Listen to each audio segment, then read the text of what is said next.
science delusion is the belief that science already understands the nature of reality in principle, leaving only the details to be filled in. This is a very widespread belief in our society. It's the kind of belief system of people who say, I don't believe in God, I believe in science. It's a belief system which has now been spread to the entire world. But there's a conflict in the heart of science between science as a method of inquiry based on reason, evidence, hypothesis, and collective investigation, and science as a belief system or a worldview. And unfortunately, the worldview aspect of science has come to inhibit and constrict the free inquiry, which is the very lifeblood of the scientific endeavor. Since the late 19th century, science has been conducted under the aspect of a belief system or worldview, which is essentially that of materialism, philosophical materialism. And the sciences are now wholly owned subsidiaries of the materialist worldview.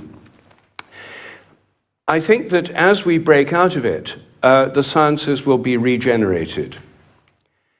What I do in my book, The Science Delusion, which is called Science Set Free in the United States, is take the 10 dogmas or assumptions of science and turn them into questions, seeing how well they stand up if you look at them scientifically.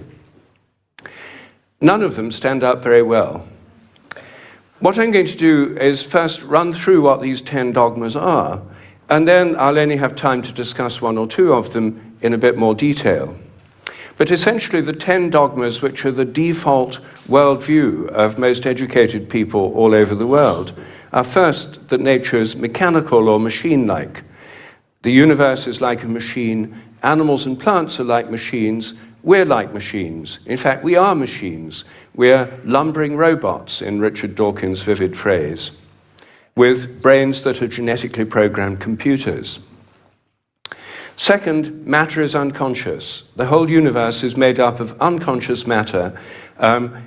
There's no consciousness in stars, in galaxies, in planets, in animals, in plants, and there ought not to be any in us either, if this theory is true. So a lot of the philosophy of mind over the last 100 years is trying to prove that we're not really conscious at all. So the matter's unconscious, then the laws of nature are fixed. This is dogma 3. The laws of nature are the same now as they were at the time of the Big Bang, and they'll be the same forever. Not just the laws, but the constants of nature are fixed, which is why they're called constants. Dogma 4, the total amount of matter and energy is always the same. It never changes in total quantity, except at the moment of the Big Bang, when it all sprang into existence from nowhere in a single instant. The 5th dogma is that nature is purposeless. There are no purposes in all nature, and the evolutionary process has no purpose or direction. Dogma 6, biological heredity is material. Everything you inherit is in your genes, or in epigenetic modifications of the genes, or in cytoplasmic inheritance. It's material. Dogma 7, memories are stored inside your brain as material traces. Somehow everything you remember is in your brain in modified nerve endings, phosphorylated proteins. No one knows how it works, but nevertheless, almost everyone in the scientific world believes it must be in the brain. Dogma 8, your mind is inside your head. All your consciousness is the activity of your brain and nothing more. Dogma 9, which follows from Dogma 8, psychic phenomena like telepathy are impossible. Your thoughts and intentions cannot have any effect at a distance because your mind's inside your head. Therefore, all the apparent evidence for telepathy and other psychic phenomena is illusory. People believe these things happen, but it's just because they don't know enough about statistics, or they're deceived by coincidences, or it's wishful thinking. And dogma 10, mechanistic medicine is the only kind that really works. That's why governments only fund research into mechanistic medicine and ignore complementary and alternative therapies. Those can't possibly really work because they're not mechanistic. They may appear to work because people would have got better anyway, or because of the placebo effect. But the only kind that really works is mechanistic medicine. Well, this is the default worldview, which is held by almost all educated people all over the world. It's the basis of the educational system, the National Health Service, the Medical Research Council, governments, and it's just the default worldview of educated people. But I think every one of these dogmas is very, very questionable, and when you look at it, they fall apart. I'm going to take first the idea that the laws of nature are fixed. This is a hangover from an older worldview before the 1960s, when the Big Bang theory came in. People thought that the whole universe was eternal, governed by eternal mathematical laws. When the Big Bang came in, then that assumption continued, even though the Big Bang revealed a universe that's radically evolutionary, about 14 billion years old, growing and developing and evolving for 14 billion years, growing and cooling, and more structures and patterns appear within it. But the idea is all the laws of nature were completely fixed at the moment of the Big Bang, like a cosmic Napoleonic code. As my friend Terence McKenna used to say, modern science is based on the principle, give us one free miracle and we'll explain the rest. And the one free miracle is the appearance of all the matter and energy in the universe and all the laws that govern it from nothing in a single instant. Well, in an evolutionary universe, why shouldn't the laws themselves evolve? After all, human laws do, and the idea of laws of nature is based on a metaphor with human laws. It's a very anthropocentric metaphor. Only humans have laws. In fact, only civilized societies have laws. As C.S. Lewis once said, to say that a stone falls to earth because it's obeying a law makes it a man and even a citizen. It's a metaphor that we've got so used to, we forget it's a metaphor. In an evolving universe, I think a much better idea is the idea of habits. I think the habits of nature evolve. The regularities of nature are essentially habitual. This was an idea put forward at the beginning of the 20th century by the American philosopher C.S. Peirce.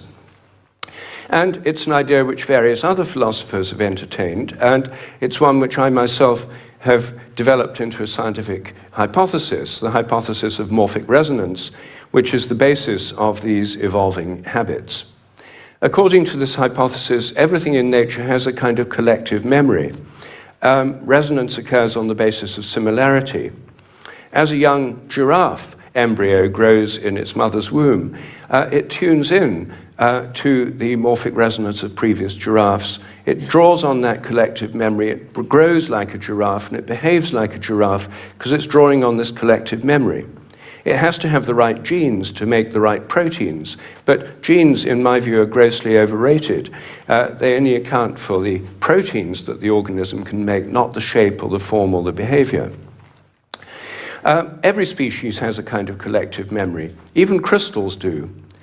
This theory predicts that if you make a new kind of crystal for the first time, the very first time you make it, it won't have an existing habit. But once it crystallizes, then the next time you make it, there'll be an influence from the first crystals to the second ones all over the world by morphic resonance. It'll crystallize a bit easier. The third time, there'll be an influence from the first and second crystals. There is, in fact, good evidence that new compounds get easier to crystallize all around the world, just as this theory would predict. It also predicts that if you train animals to learn a new trick, for example, rats learn a new trick in London, then all around the world, rats of the same breed should learn the same trick quicker just because the rats have learned it here. And surprisingly, there's already evidence that this actually happens. Anyway, that's my own hypothesis in a nutshell of morphic resonance. Everything depends on evolving habits, not on fixed laws. But I want to spend a few moments on the constants of nature too, because these are again assumed to be constant. Things like the gravitational constant, the speed of light, are called the fundamental constants. Are they really constant? Well, when I got interested in this question, I tried to find out. they're given in physics handbooks.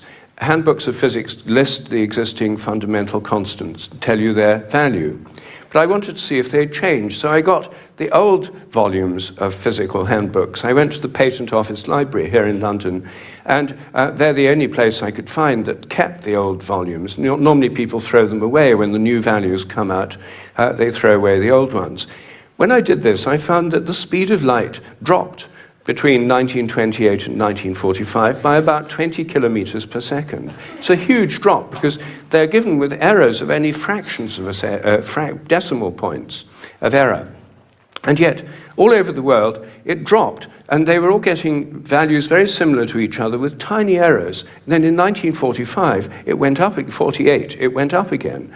And then people started getting very similar values again.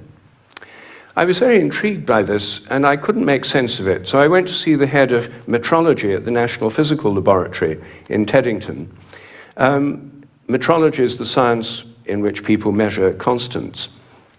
And I asked him about this. I said, what do you make of this drop in the speed of light between 1928 and 1945? And he said, oh dear, he said, you've uncovered the most embarrassing episode in the history of our science. So I said, well, could the speed of light have actually dropped? And that would have amazing implications if so. He said, no, of course it couldn't have actually dropped. It's a constant. So, well then how do you explain the fact everyone was finding it going much slower during that period? Is it because they were fudging their results to get what they thought other people should be getting, and the whole thing was just produced in the minds of physicists? He said, we don't like to use the word fudge. I said, well, what do you prefer? He said, well, we prefer to call it intellectual phase locking.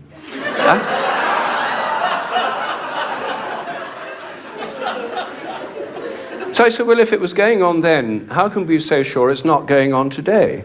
And that the present values are produced by intellectual phase locking. And he said, oh, we know that's not the case. I said, how do we know? He said, we've solved the problem. And I said, well, how? He said, well, we fixed the speed of light by definition in 1972. So I said, but it might still change. He said, yes, but we'd never know it because we've defined the meter in terms of the speed of light. So the units had changed with it. So he looked very pleased about that. They'd fixed that problem. But I said, well, then what about big G, the gravitational constant known in the trade as big G? It's written with a capital G, Newton's universal gravitational constant. That's varied by more than 1.3% in recent years. And it seems to vary from place to place and from time to time. And he said, oh, well, those are just errors. And unfortunately, there are quite big errors with big G. So I said, well, what if it's really changing? I mean, perhaps it is really changing. And then I looked at how they do it. What happens is they measure it in different labs. They get different values on different days, and then they average them. And then other labs around the world do the same, and they come out usually with a rather different average. And then the International Committee on Metrology meets every 10 years or so and average the ones from labs around the world to come up with the value of big G. But what if G were actually fluctuating? What if it changed? There's already evidence, actually, that it changes throughout the day and throughout the year. What if the Earth, as it moves through the galactic environment, went through patches of dark matter or other environmental factors that could alter it? Maybe they all change together. What if these errors are going up together and down together? For more than 10 years, I've been trying to persuade metrologists to look at the raw data. In fact, I'm now trying to persuade them to put it online on the internet with the dates and the actual measurements and see if they're correlated, to see if they're all up at one time, all down at another. If so, they might be fluctuating together, and that would tell us something very, very interesting. But no one has done this. They haven't done it because G is a constant. There's no point looking for changes. You see, here's a very simple example of where a dogmatic assumption actually inhibits inquiry. I myself think that the constants may vary quite considerably, well, within narrow limits, but they may all be varying. And I think the day will come when scientific journals like Nature have a weekly report on the constants, like stock market reports in newspapers. You know, this week big G was slightly up, the charge on the electron was down, the speed of light held steady, and so on. That's one area, just one area where I think thinking less dogmatically could open things up.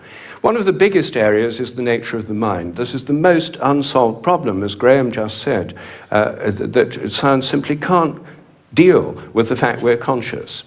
And it can't deal with the fact that our thoughts don't seem to be inside our brains.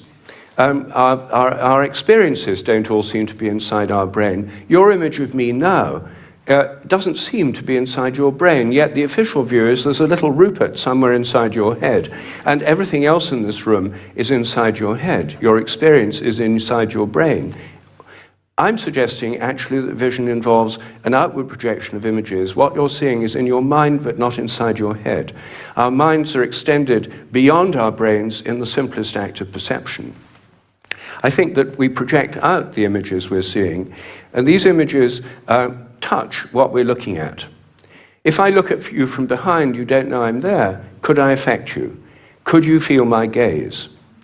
There's a great deal of evidence that people can. The sense of being stared at is an extremely common experience, and recent experimental research suggests it's real.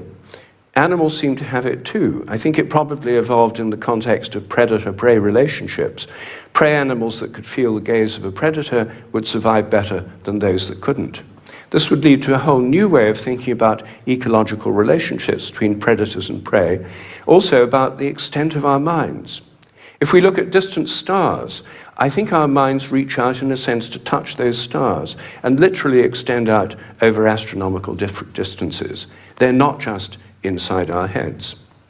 Now, it may seem astonishing that this is a topic of debate in the 21st century. We know so little about our own minds that where our images are is a hot topic of debate within consciousness studies right now.